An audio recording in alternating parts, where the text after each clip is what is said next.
Summer League here in Las Vegas. It's Friday night, July 7th, 2023. I'm J.E. Skeets here at the Thomas Mack Center, and alongside me, as always, has Tess Mellis. I just saw the biggest basketball I've ever seen. It's pretty cool.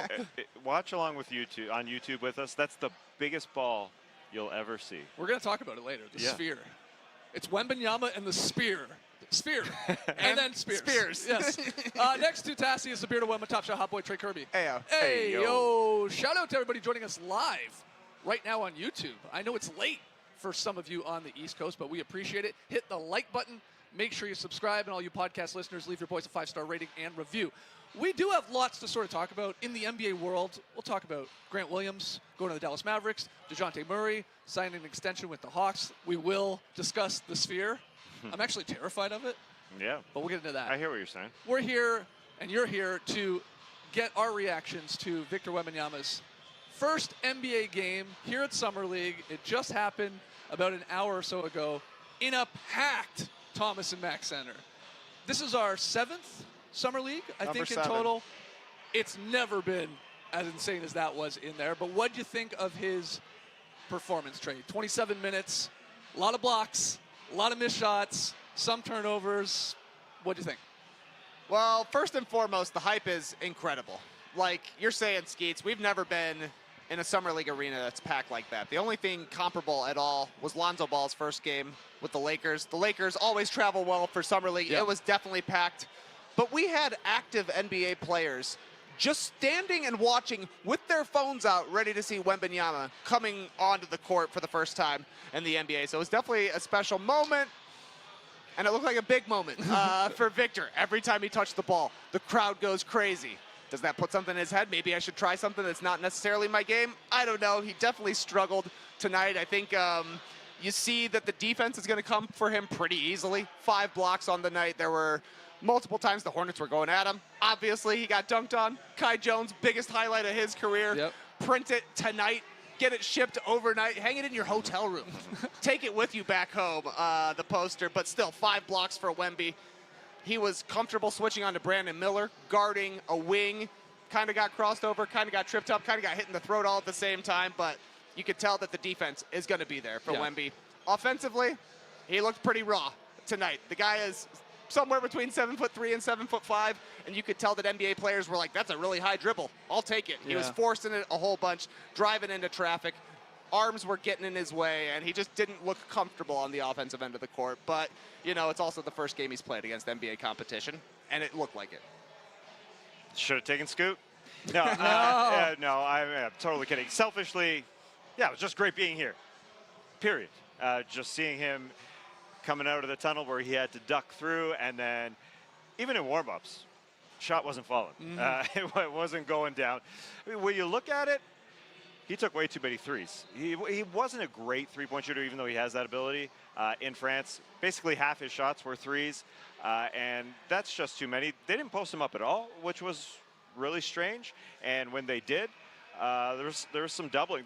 The Hornets were absolutely geared up to take every ball away from him. They just didn't want to be embarrassed, and you could see that. I mean, Devin Booker said in his summer runs, "Why are you doubling? Hey, it's Summer League. Why are we doubling Victor Wembanyama?" But he was forcing it. But at times he could have shot more. I thought his passing, incredible. Couple of nice plays. Yeah, really nice drop-offs. 5 being able to go past people and beautiful dishes. It reminded me of Jokic a little bit. You know, Jokic is able to see everywhere on the floor, but Jokic is able to do an inverted 5-1 pick and roll. You're going to be able to see that with Wemby. And yeah, like his first 3 shots, drive missed, pull-up missed, then sort of a dunk over a smaller player, kind of rattled in and out until he found his groove where they chucked it about 80 feet, and he was a wide receiver. And so there's going to be lots that they could do. I'm surprised they didn't post him up more. But yeah, the shot was bad at times. Oh, I mean, there's some air balls he out there. bricked a couple threes. Yeah, badly missing them. Obviously got 1 to fall. Was the Britney Spears incident in his head, Trey Kirby? Did that have him rattled from earlier in the week? I ask jokingly. I doubt he was thinking about Britney Spears while he was out there on the court. But Britney Spears fans were tracking Wemby's every move because they are all over him. on Twitter right now. Obviously, the footage has now leaked, and Britney Spears stands are like the LeBron of stands.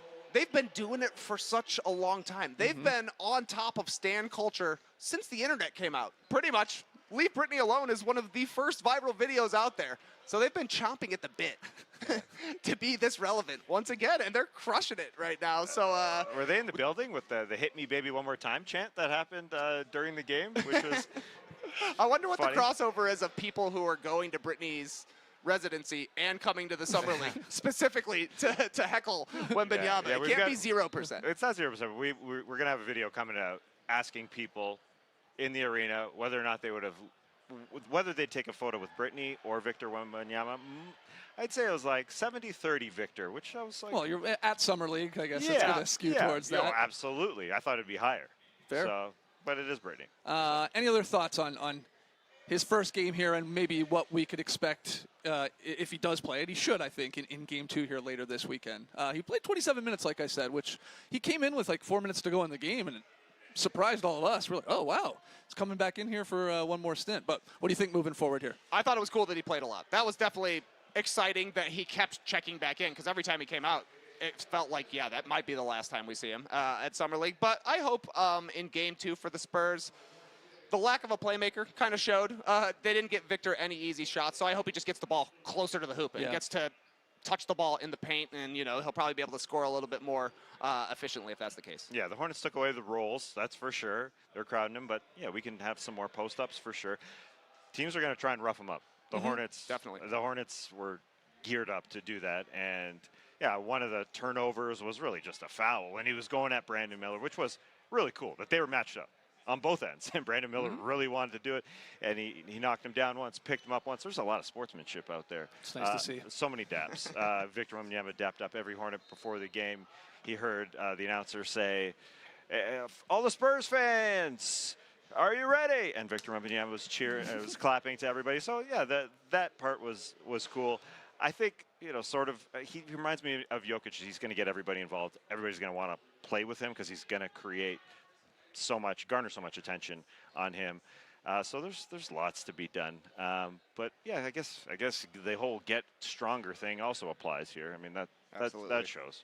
What was your favorite dunk in this game? Was it the Kai God. Jones? Were they all Thrunk? dunks? It felt like the Hornets lost this game, so the Spurs got the win. Wembanyama got the win in his first pro game here in Summer League. But it felt like every basket was a huge dunk from the Hornets. And I think it was true because they didn't shoot all that well anywhere besides dunking. But, yeah, did you have a favorite from the mix in this game or even today that we've seen? Well, I mean, the Kai Jones is the only one we'll be talking about past tonight. It will go down in history. Remember the first guy to ever dunk on Victor Wembanyama? It was Kai Jones. That'll be a trivia question someday. But I thought Brandon Miller's dunk was nice. Yeah. I thought he actually looked okay tonight. 16 points for him, 11 rebounds, hit 3 threes. It seemed like he was taking a little bit personal going against Victor Wembanyama. And, yeah, the dunk he had was pretty impressive. I thought good flashes from Brandon Miller, probably the best Summer League game he's had so far since they played earlier as well. Any other standout rookie performances that you saw today? I mean, we've been here. It's just day one here for Vegas Summer League. So we've seen a couple of the games. There's even some games still going on here late on Friday night. But who jumped out to you, Tess? It's got to be Scoot.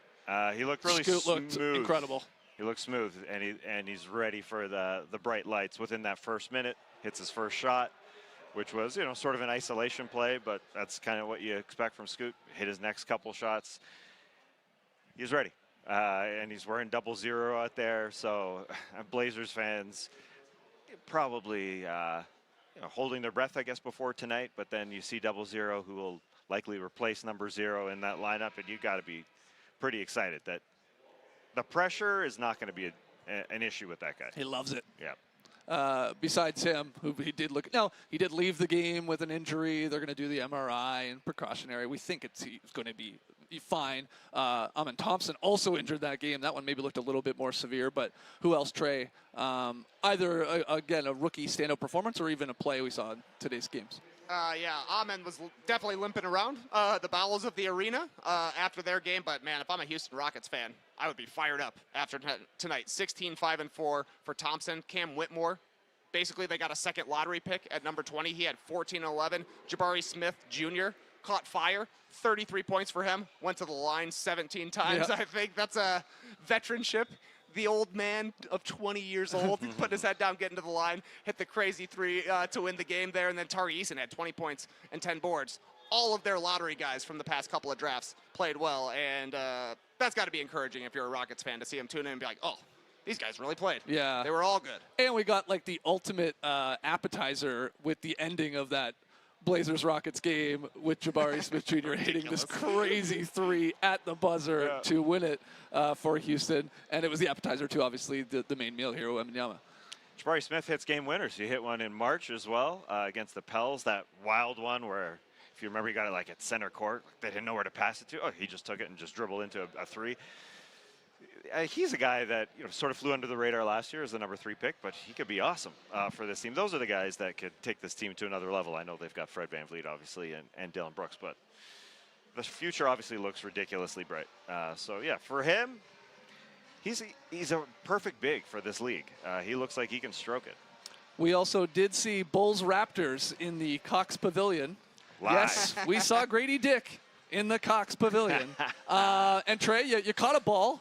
I don't know if you got a rebound or an assist in the actual official box score, but man. Do we got the footage? Do you have any thoughts from Raps Bulls, which is obviously the No Dunks Bowl? Not a lot of thoughts. I thought I couldn't let Jerome get his hands on that rebound. Not in the Bulls you guys Raptors were fighting games. for the ball. It was great. That was Rodman-esque. I think I went at least 3 tips, getting it higher and higher, knowing my arms are going to eventually outreach him. But I don't know. I don't know what to tell you, Skeets. Both teams shot under 40% for this game, and it 100% felt like it. I know Gradey Dick didn't have a great game. Dalen Terry for the Bulls, 4 for 14. At least he was doing some stuff in the second half. But that felt like Summer League. Felt like Summer League watching that one for sure. Sure did, man. Any thoughts on either the Raps or Bulls? Well, yeah, I was watching Gradey Dick to see if he would be burned on defense and to see where the three-point shot, if it would fall. And I think he was in the right spots on defense. I mean, he was getting beat at times, but I think he's got the awareness out there. He just knows where to be. Good sign, number 1.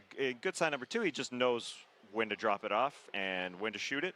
But he wasn't getting a lot of separation. I guess that's not his game.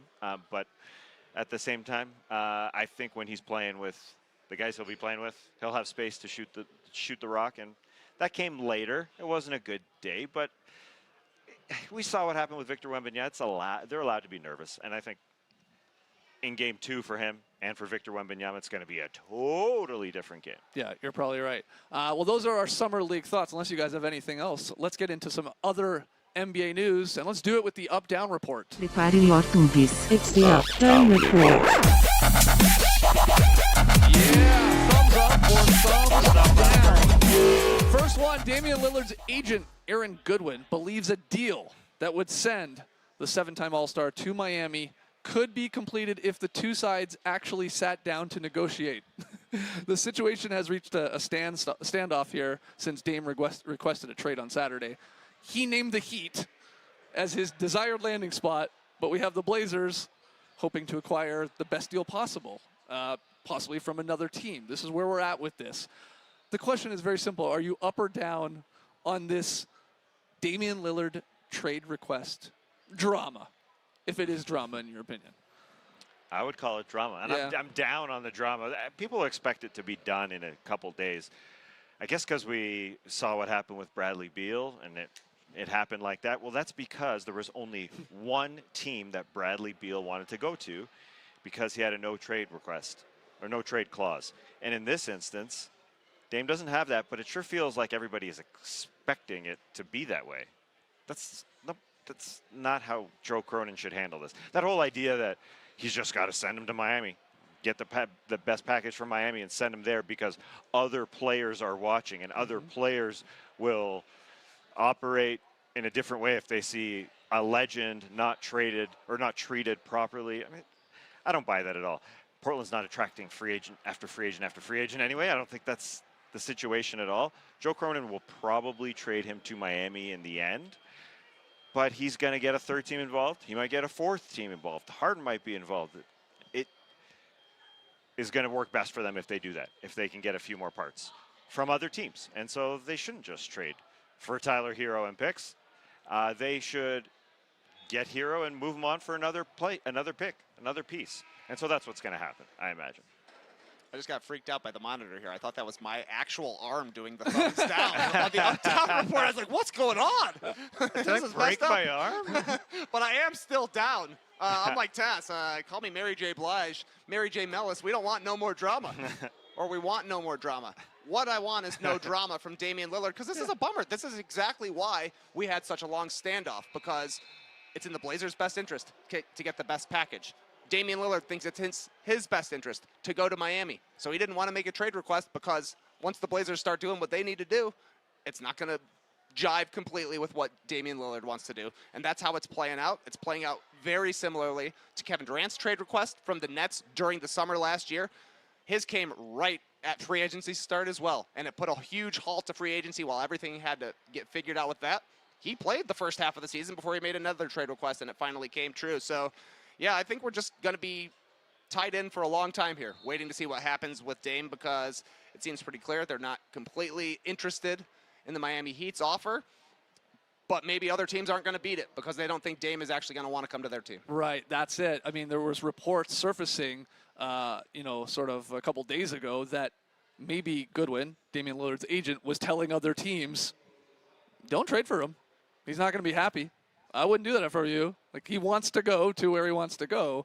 Do you think that's in poor taste? Do you have no issues with it at all? Sort of a player under contract, keep in mind, for a long time here, for a lot of money, still trying to almost play the no trade clause in a way that he doesn't have by just saying, no, I'm going to go to that place that I want to go. And if you send me somewhere else, even though you got more picks or better players, I'm going to tell them in advance I'm not going to be happy. And I'm going to, whatever, play poorly or whatever, sulk. I don't know. You don't want that. How do you feel about that? I don't know what the hell is going on in the background, because he tweeted, I'm amazed. Somebody asked, why? I don't know why he didn't just answer in the first, but anyways, Right. He was going to get the question. Somebody asked why. It was a radio station, actually. They asked why. Good question. The answer was, at how much people could know so much and so little at the same time. Oh. So Like maybe he could play somewhere else. It doesn't feel that way, but if the package was good enough, then they would make it happen. Well, that's the interesting part of this too. But it's is not. It's some not. Well, see, some people say it's not. You're saying the Miami, Heat the package. hypothetical Miami Heat package led by Tyler Hero and let's say 3 picks and maybe Jovic. Like, okay, that's basically the best they can really do. You think it's bad. Well, then you think it's not good. Some people think it's not as bad as maybe some people are making it out to be. They've got Anthony Simons, Correct? and 00 Scoot on that roster. Ideally, you want a big to pair with Scoot Henderson. So they're trying to turn Tyler Hero into something else, into a third team, get a third team involved. That's what it is. I think it's not that package is horrible. It's a better package than what the Heat were offering for Bradley Beal. It's improved. So I think they're just trying to get what they want out of this. They got time. Joe's got nothing but time. He's just hanging and trying. He's here at Summer League. I don't know that actually, but I'm assuming he's making calls. He's in conversations to get something. Other than that, I mean, to turn it into something. You think he's tapping his wrist? Yeah. Cronin time. Cronin time, baby. We will see. We will just wait. And yeah, maybe it is just a third brand? team. What's the watch brand? It sounds like Cronin. Is it? Isn't there one that sounds like Cronin? I vaguely know what you're talking about. It does sound like it, but I'm not. Chrono? Kronos. Chronos. Give the Greek word. Greek word for time. There we Nice. go. Time. Yeah. There we go. All right, next We one. got there. Earlier this week, the Mavericks and restricted free agent Grant Williams finalized a 4-year, $53 million contract as part of a 3-team sign-and-trade agreement with the Celtics and the Spurs. San Antonio will receive forward Reggie Bullock and an unprotected first-round pick swap in 2030 from Dallas, while both the Celtics and the Mavericks will receive 2 second-round picks. Tass, let's start with you here. Up or down on the Mavericks adding Grant Williams here in a sign-and-trade, and just what the Mavericks have done in general this offseason? Up or down? Big thumbs up. Big Grant is coming in to shoot some threes around Kyrie and Luka. He's going to be their starting 4. You got to assume he's a 40% shooter the last couple of years. And you mentioned and you ask about what they've done overall. If they didn't get Grant Williams at the 4, they'd basically be going into next year with the same front court. Now, they obviously drafted Derek Lively, and they got Max, Olivier, Maxence Prosper. But would those guys be playing a lot? I mean, they had to improve their front court a little bit because even with Grant Williams, are they better than so many teams in the Western Conference? I mean, the Nuggets, Suns, Lakers, Kings, Warriors, Grizzlies. Probably not. The West is tough. Yeah, that's a maybe stacked one or two of conference. those teams, but yeah, maybe, there's a lot. Yeah. Maybe, and I think what Grant Williams will bring is, that steady workman-like attitude, the defense really, to show Derek Lively specifically the professionalism, how to play as a big, because they do have others, Dwight Powell, Maxi Kleber, but I think he is just a guy who's going to come in and help. And I mentioned Derek Lively because that's their front court rotation to go with Kyrie and Luka, essentially. If Derek Lively is good, if he can improve, if his ceiling is met, sometime in the next couple of years, then they become a team that can battle all those other good teams. But I think he's sort of the barometer. Derek Lively is sort of the barometer for them to get really good, because otherwise it's a lot of the same as last year. But overall, you like it and think it's a smart addition. It might not happen. Yeah, Grant Williams is definitely a smart addition. He wasn't utilized enough last year. I 100% agree. The Mavericks have much improved compared to last season, I do believe. I'm with you. I don't think Lively and Prosper are going to have a huge impact this season. Like a 19, 20-year-old center, that's just not a guy who's locked down in the NBA, and he's going to be put into positions that he's not used to. So getting a legitimate playoff guy in Grant Williams, that's huge for the Mavericks. Like you're saying, he's going to start. He's going to play in the playoffs. He's going to be one of their main bigs, I do believe, as well. He can shoot. He can switch. I thought the Celtics should have used him more as well. I love the Seth Curry ad for the Mavericks. They just have a lot more guys that make sense. And considering they didn't have a whole bunch of assets to play with, tanking into the number 10 pick worked out perfectly for these guys. And they're able to somehow get picks in this as well. Yeah. They still could move off of Tim Hardaway Jr. There are still moves for the Mavs to make. So I think they've done a pretty good job actually filling out the roster around Luka and Kyrie. Next one here, guys. The Atlanta Hawks and DeJounte Murray are finalizing a 4-year, $120 million extension per multiple reports. Murray was set to become an unrestricted free agent next offseason, but will instead secure the long-term contract here to remain in Atlanta through the 27-28 campaign. And according to our guy Shams, that does include a player option for the final season. So some people were a little surprised by this, Trey, that they came to this extension here. Up or down on DeJounte Murray getting 4 years, $120 million in that extension with the Hawks? I'm up on it. The Hawks traded a lot to get DeJounte Murray, so the thought of him leaving, I'm sure, is unpalatable for the front office. $30 million a year average annual value for a guy who's already been an all-star and is a quality starting player. That's more than fine. And we've already heard rumors, right, about Trae Young's future in Atlanta. He's a guy that people love to put into trade rumors. I don't really think he's going anywhere at this point, but who knows what happens over the course of the next 4 years. If Trae decides he wants to move on, if the Hawks decide they want to move on from him, you've got a starting point guard in DeJounte Murray. So I think the way they cleared the books with the Collins trade, this is pretty smooth. Yeah, they had to. They got worse this offseason because they got rid of John Collins. And they got to hope that some of their younger guys, like Onyeka and Kongwu in the front court, get better. But they needed to do this to keep him and Trae together and see how good they can be. This is a really big year for them and Quinn Snyder and trying to get them together on the same page. But they could still have moves to be made here. Are Capella and DeAndre Hunter going to be on this team for years and years and years? I don't know. But DeJounte Murray, a 30 per year for 4 years after this coming year that he was signed for. He could have been a free agent 12 months from now and went and got a bigger contract. And so 30 per, it's not crazy at all. The probably value throughout this contract because he is still young and still in his prime. But I'm looking forward to the Trae renaissance. Trae Young has to be a different player next year to bring these guys together, and will Quinn bring them together? Because we're talking about all these all-star appearances, all this talent. They're just a mediocre team, and they should be better in that. Yeah, for those that don't remember, the Hawks did acquire DeJounte Murray from the Spurs in June 2022. Not a long time Not ago. that long ago, Gallinari, and then 3 first-round picks to get Murray to Atlanta. So maybe not shocking that they want to like lock him up here for the future. Right. Do you think he had a good year there with the Hawks? Like, it definitely went under the radar because they were disappointed as a team, but he averaged 25 and 6 and 74 starts. Obviously, plays a decent chunk. Like, but it was sort of like a forgotten year, maybe for the entire Hawks teams. Yeah, I think that's what it was. I think he put up numbers. The chemistry wasn't necessarily there between him and Trae Young, which is certainly what the Hawks are going to be looking forward to going forward here. But a good year, I think a good year, but that's not what the Hawks were looking for. Yeah. They were thinking, bringing in another ball handler, that will make Trae Young better. And I don't necessarily know that it changed his game all that much. And Murray's game wasn't necessarily enhanced playing alongside Trae Young. It just seems like he was trying to get in where he could fit in. Whereas now, with Quinn Snyder in charge, maybe there's a little bit more creativity on the offensive end, and he finds out ways to have 2 ball handlers make it work. Yeah, I think there was enough good signs in the regular season and postseason when DeJounte Murray was really, really good, probably their best player at times, to believe for the front office and for Quinn Snyder that we can make this work, and that's why they make the signing. Plus, they just gave away John Collins for nothing. So they are relying on this backcourt a ton. Final one here. I said it off the top. Besides Wemby and I guess Britney Spears, the talk of Vegas has been this brand new sphere, the MSG Sphere.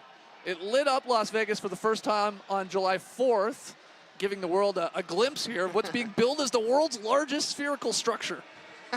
And one form, you saw it at the beginning there, that it took on was a giant basketball, the biggest Tas Melas has ever seen to celebrate NBA Summer League. So it's pretty trippy. We're showing you here on YouTube.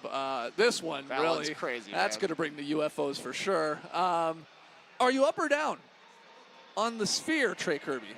I am 2 thumbs up on this thing. You love this thing. Yeah, I haven't even seen it turned on in person. When I landed, it was just a black ball sitting there, and even then I was excited. Like, ooh, that's it. That's the sphere. Lit up, it looks incredible. I can't wait to be inside of this thing. And we have learned that it's LED inside, I too, think they for got shows a wraparound eventually. screen inside as well. Will we ever see a bigger basketball in our lives? Mark me down for yes. Oh, wow. Mark me down for yes, but at this point we haven't yet, so I got to be double thumbs up here. It's almost like seeing Victor Wembanyama just standing there. He looks tall, but you need to put him beside something to really understand. Like, did you see how big that thing is? I can't wrap my head around. I'm with you, Tass. That's why I'm down. It almost trips me out. It's something creepy about it. Every photo you see of it looks like fake and Photoshop, and you're like, what? And how? And yeah, the wrapping your head around the size of it. Maybe you got to get in it, because what do we say? It's a 17,000 seat stadium. And the stadium's not the right word. Yeah. Yeah, whatever you call it. Yeah, 17. They're gonna play Stadium? concert. Yep. What, you too? You 2 thumbs up. I just can't imagine. Are the seats like upside down? Where are the seats in that thing? Like, where are 17,000 seats? It's just that big. That's how big it is. Yeah. That's. I gotta get. I can't remember. Did you guys watch Westworld? Like, did you continue with Westworld? Well, not all the way. It reminds me, and I don't think this is a spoiler by any means, but it reminds me of like the quantum AI supercomputer in Westworld, which I believe is like tracking us as humans. So I think I'm like relating it to that, and that's why I'm like, I don't trust this thing. I almost want to look it in the eye or look it in the sphere. Oh, they did it. They did a giant eyeball at one point there. That's cool. Yeah. Ooh. Yeah. Make it weird. I mean, we got 365 days a year. Sometimes 366 if we're feeling frisky. All right, well, let's hear from everybody out there. I'm sure you've seen it by now. We just showed you here on YouTube. All you podcast listeners, search for the Sphere here in Las Vegas. Tell us if they're thumbs up or thumbs down. And I guess whether or not you're thumbs up or thumbs down on U2. I would actually be thumbs down. So would I. I'm not looking forward to seeing U2 specifically at the Sphere, but I would see Britney at the Sphere in a second. Oh, there you go. There you go. If only I could be so lucky. Let's get to Tweet of the Night. Tweet of the night. Wow. Twitter. Okay, Tweet of the Night. I got 2 for you. I'm cheating a little bit. It didn't happen tonight or even last night. It happened a couple days ago, but it was too good not to share with the world here. First tweet was from @LegionHoops. Would you rather be given $1 million up front or a chance at $20 million if you score more than 15 points in an NBA game? bracket 48 minutes played. Thank you for clarifying that it's not Summer League 10-minute quarters or the FIBA game. But the second tweet off of that, and I will get your answers on that, by the way, but Mikal Bridges, very funny retweet with the tweet itself saying, y'all better not even think about that 20. So, Trey Kirby, $1 million up front or a chance at $20 million if you can score 15 points? I think that's way too high, but you tell me. $1 million. 15 points is too many. Come on. Playing a 48-minute NBA game is probably too many. Yeah. But if you told me the number was 5 points, I might risk it for the biscuit. Okay. Okay. You can tell the tide has turned here. People realize you could score in an NBA game because you would just not play defense, and the team would have to chuck it down to you. You could get one basket that way. Okay. Could you get another one and then maybe accidentally get fouled? Make one of 2 free throws to get to 5 points? No, you couldn't, but it feels possible. Sure. 15 points, completely impossible. So you're taking the million? Yes. Okay. Yeah. Money Mellis? Oh, I'm in Vegas. I can use all the money I can get. I'm taking that mill. Mikal Bridges is totally right. Anyone who says they can get 15 is a total liar, unless they already play in the NBA. Yeah. And then how many players in the NBA don't even average 15? That's a great call. lot. Right. So many. So Mikal is totally right. What about And you'd 5 shut What him about down. 5 And- points, Stas? Like Trey said. No. No. You're taking I the mean, million. like, 3 points. Mikal Bridges is focused on shutting you down. He's not like I could hit an open shot. But Well, you that's know. the thing. If an NBA player knew you were out there, Yeah. and they knew that guy's making $20 million if he scores 15 points, they'd be like, that guy's not scoring 15 Yeah, points. exactly. Well. Next level thinking. You talk to Mikal Bridges before the game. You say, hey, man, if I get to 15 points, I'm a $20 million coming my way. I kick over 10 to you. Everybody's happy. Build a little You money. gotta play against a team with all young guys. Yeah. I think play against the Rockets. convince them. Not anymore. but- Somebody at Summer League. Yeah. 10 mil? Why not? Wow, that should have been the question. Could you score 15 in a summer league game?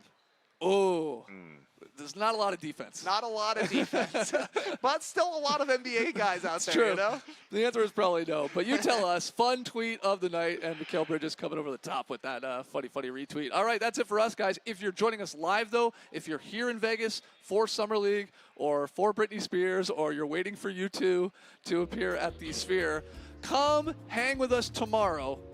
It's the NBA Summer League meet and greet, along with our guys at the Athletic NBA show, Saturday, July 8th at 4 p.m. local time here at the BetMGM Sportsbook at the MGM Grand. Looking forward to that.